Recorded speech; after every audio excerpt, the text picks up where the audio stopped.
Hey everybody, welcome to another episode of On the Paint Table. This is my weekly show about what I got done, what I'm working on, and what is coming up. So, I painted 15 models this week. After 30 years, I finally painted a Battletech miniature. It's funny, my Canadian's gonna show here. My giant robot game of choice that wasn't Titanic as back in the day, in the 90s, was Heavy Gear. And someday I'll do like a Throwback Thursday to kind of show what maybe my line of thinking was. But I've had, since I started doing this channel, you know, in 2015, a million requests to do Battletech. I even chatted with the guys from Catalyst at Adepticon a couple years ago. And it never really just crystallized, and then out of the blue, Catalyst, said, hey, we've done this new line of models, some plastics for the Clan Invasion box set for Battletech. Would you like to check them out, along with some new Inner Sphere stuff too, and give the game a try? We think you'd really like the fast play version, which is Alpha Strike, and I'm way behind the times on Battletech, mostly because, one, the models from back in the day did not interest me. The giant robot designs were not what I was excited about. But I played the MechWarrior and MechWarrior 2 Xbox games and loved them, and actually played a bit of the old clicky MechWarrior Dark Age game too. And then I saw the new designs, they sent them over, and I started painting them, and the hard plastic minis came pre-assembled. I scraped a couple mold lines and painted up 15. I painted 2 forces so that Owen and I could give the game a go. And just to, I guess, basically balance this out, I will say I will be trying out both the classic and the current Alpha Strike version of Battletech so that people can dare to compare and see sort of like what's their speed. But there are 2 ways of playing the game. There's a very crunchy, low model count, plan a hex map, almost like war board game version, which is the original version, and it's a game of armored combat. And now there's a fast play version which uses unit cards. You're going to see the unit cards actually when we look at the models, and like just like flat point values and pre-constructed mechs that I'll be checking out too. And that's the one I'm more sort of like keen on checking out right now, because that's more my speed of game. And then what have I got coming up? I've got some new Blood Bowl teams. Of course, I just loved playing Blood Bowl last weekend. It was so much fun. New book is so great, and I unfortunately on my local web retailer was dumb enough to punch in the words Blood Bowl and saw a couple teams that I wanted, and so I grabbed a couple teams in a new pitch so we can play some new stuff too, and we can just try out some other teams.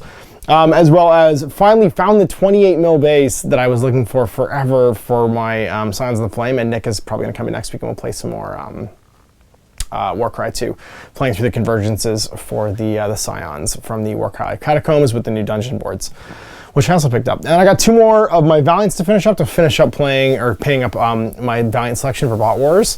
And I played a game last week with Mike and had a great time, so we're going to play some more Bot Wars. He's going to finish with the Queen for his Infestors and get an 80-point roster done. And so yeah, lots of giant robots and lots of fantasy stuff. So let's take a look at what got done and what is coming up. So here's the painted stuff on the paint table. I'm actually pretty good with names for the Inner Sphere stuff. The clan stuff, I don't know the names for, because the clan forces, this is painted up as Clan Wolf. They rename all the Inner Sphere mechs, or maybe the Inner Sphere renames the clan mechs and they're using the old names because they come back because they're the old Star League Defense Force. I don't know. Anyway, 2 Lances. Lances is the 4 mech unit formation, pretty typical in Battletech. We've got a Command Lance and a Battle Lance. The Battle Lance is kind of just like, if you think of it in 40k terms, like a troop choice. We got a Rifleman there in the back left. Back right is a Warhammer, and they're sort of 2 like standard brawler or sniper mechs with big guns. And then 2 Scout mechs. We got a Phoenix Hawk on the left and a Wasp on the right. All these are painted with black primer. They came assembled like this right out of the box. I dry brushed them with, again, this was actually all painted with that great Mega Paint set from, whatchamacallit, from Army Painter that I got from War Games Delivered. That has been a lot of fun just challenging myself to paint with just that selection of paints. But yeah, I used a dark blue and then the gunmetal on all the details as a dry brush, and then washed all of that with dark tone, and then highlighted some oranges for the cockpits and stuff, some silver for all the edging. They're from the, the Donal Guards, I think it is, or it's the Donal Guards. of House Steiner, which is like the big industrial house, and the ones that basically just buy bigger and better mechs, and their pilots aren't the best, their military isn't the best, but they buy spendy stuff. And then I finished the bases. The only stuff that isn't the Army Painter stuff is I used Astro Granite from GW, the texture paint, dry brushed up through the Army Painter grays. And I used some of that great huge minis weathering compound on the legs there to get that dust effect, and also some of the lichen just sort of stippled in while the base material was still wet to kind of make it look like these are like, you know, some kind of mountainy sort of like mountainside terrain. And there's a command lance here. This is a archer. We have a marauder, and then a stinger and a Valkyrie. And again, same paint style. I love the archer with this giant, like, huge, enormous missile racks in his shoulders there. And the marauder is going to look real familiar. Some Harmony Gold stuff here. This looks a lot like a Zentradi whatchamacallit, mech from Robotech, and that's because they use the designs under license, and there was just recently a bunch of like stuff that got settled, so they were able to use it again too. And that's like, so here's the difference. That's like 200 and something points, maybe 260 of clan mechs in Alpha Strike. And then the same is way less stuff. I'm sorry, Innisphere mechs in that, and from House Steiner. The clan stuff is like way less guys and way more points, because they have what are called Omni mechs, and the Omni mechs are basically like more true to like the original mech technology that gets taken away by the Star League Defense Force. So think of this as like a splinter force of humanity. It's come back to like reclaim like the original systems that humanity occupied after they just take off with the Star League's military. After the Star League collapses, the biggest house that's like in charge of the Star League gets wiped out. And they all die. The names of these ones are always terrible. I'm bad at them. So this is a Nova Prime. It's a Mongrel. This is a Adder. And then we've got a Timberwolf, which is the clan version of the Mad Cat, which is one of my favorite all-time mech designs and kind of an iconic Battletech design. And the Executioner A, which is Gladiator, which is like a huge like brawler mech basically. And you can see they're all pretty big. Like they're bigger than I think all of the Gladiator at least is bigger. The Executioner is bigger than all of the Innisphere mechs for the most part, except maybe the Warhammer. And these guys are called Elementals, and they're big, genetically modified like jump troops, kind of like the Starship Troopers, like classic ape suits that are actually like as a squad able to actually take down a mech. And so they are equivalent to like these lights. All these scout mechs in the Innisphere, they're about the same point value and combat effectiveness as the lights are. And then you get all your unit cards. And so the unit cards have like basically there's a succession war and then a clan war like unit style. So if you look at this one, this is kind of like before these guys show up when they're fighting each other, and then afterwards the more expensive one is the 1S is usually, so the 1A is the early one, the 1S is the later one. The one that when you're fighting in the clan invasion when the clans come back. And these guys are all painted up as Clan Wolf in some like classic tiger striping, so like their parade dress. But then of course I'll probably do both teams with some units that have I actually don't have any more Innisphere stuff, so this is limited, but I got a bunch more stars. That is the formation name for the 5-man mech groups with the clans. I've got a bunch more stuff to paint up for the clans that is just like so many more points, because it's groups of 5 and they're all like the same. A group of 5 mechs for the clan is the same as like 8-ish mechs for the Innisphere, and that means that like each of those stars is the equivalent of all of these guys. So I've got probably close to like 750 points of clan stuff to paint up, which is pretty cool. And they also send all the cards, so I do have cards for like older models. I probably won't use the older models, but it does mean I have access to like the rules for a bunch more stuff, because like Owen might want to do it, and on my primary opponent, and that gives you like also pilots and stuff too, because there's like special pilots that are affiliated with the different different groups and stuff.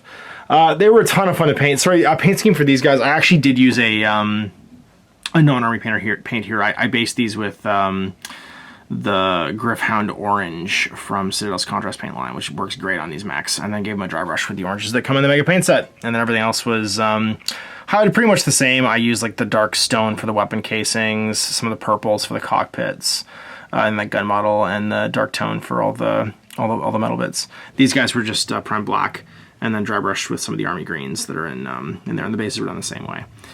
So yeah, Hex Bases. What is this, 1992? Is Biggie still alive? Oh my gosh. Is Enter the 36 Chambers of Death the hottest album in the charts? Maybe.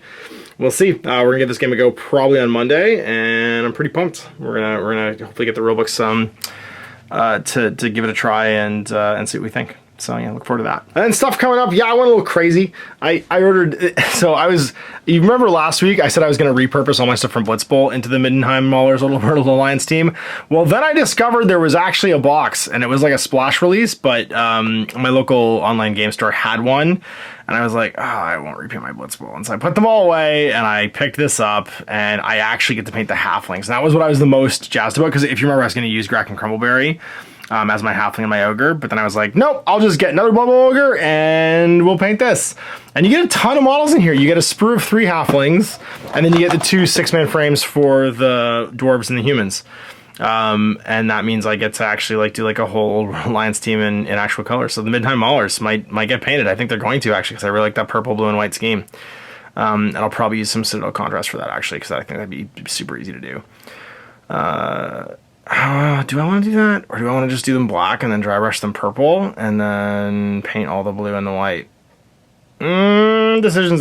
We'll see. I haven't decided. But they have their own transfer sheet and stuff too. And if you want to know my weak-willed logic, it was actually like, well, I could get the actual official transfers if I do that. Yeah, it's like that's how I talked myself into it. And then what game would be right without me having ogres? I play ogres. I love ogres. I got the Fire Mountain Gutbusters because it's a full team. It's 16 miniatures.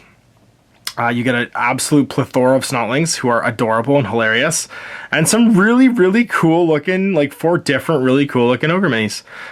They have variable builds for both poses, and so I'm pretty pumped. I'm gonna get these painted up probably after I do the Marauders. I think I'm gonna do the Marauders first, and I grabbed the Old World Alliance and Underworld's pit too, and that gives me 3 pitches that are modern pitches. One from the last edition starter set, and then the one from this starter set, and now this one as well.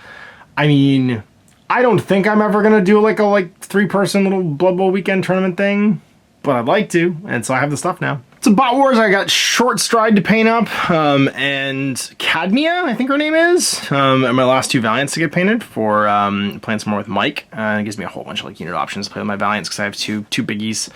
And then lots of little minis. And then I found that 28mm base. I don't know where it went, but it was bothering me so much. He was on a 25.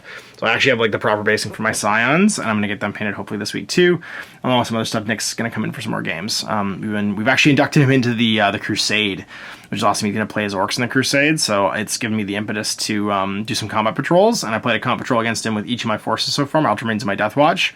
And I'm gonna get to throw it in, I think, with my Sisters of Battle, because it's nice to be able to teach someone the rules for Crusade using combat patrol, because the games aren't huge, but they still mean something, and there's some experience points earned and stuff. And I think it's a great excuse for me to finally actually do my Sisters and get them done, because it's the right amount of power to play that game. So you got another On the Paint Table done, and on the books. I painted 15 models this week. Oh, it's so fun painting Stompy Robots. And speaking of Stompy Robots, tune in next week for my Let's Play for Gamma Wolves, where you get to see some gameplay video for my new game of Mech Combat. So we'll see you tomorrow for Witch Wonders. Till then, I'm Ash. Have a great night. I hope you enjoyed that video. If you want to support the channel, of course, like and subscribe and hit the little bell below so you get notifications when I post future content. I do post stuff 7 days a week. If you want to support the channel further, you can, of course, buy a t-shirt through Spreadshirts, buy a measuring gauge or objective markers from Death Ray Designs, or, of course, most importantly, there is Patreon. Patreon is what makes all this possible, keeps the lights on, pays for the studio costs, pays for the equipment, model costs, and everything else, and most importantly, puts food in my kids' bellies and a roof over their heads. Big thanks to everyone, past, future, who supported me. I do this stuff because of you guys, and of course, I will continue doing it as long as I can.